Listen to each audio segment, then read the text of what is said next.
Okay, this is 1933. I'm saying it's a 1933. It's a kit car. It's a factory 5 fiberglass kit car. Can't really tell much of a difference, to me. But Ford, 1933. Look how low that thing is, man. You probably got, I don't know. That's not even 5 inches on it. That's low. I mean, if you have it low like that in the middle, like where the axle is, it's one thing, but hanging over like that, wow, I'd be very scared to drive this thing. Very pretty though.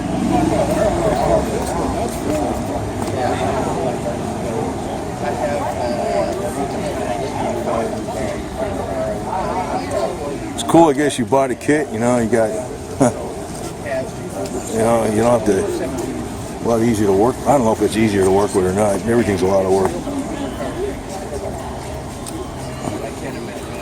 You tell it's a kit car too, is the way the windshield goes in. It's pretty as hell though.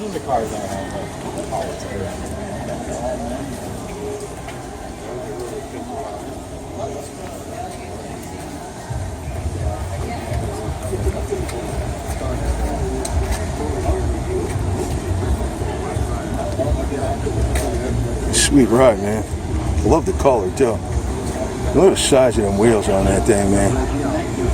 You can't, that's the advantage of a kit car too. You can't really, if it's a regular Ford, you'd have a hard time getting it to sit like that.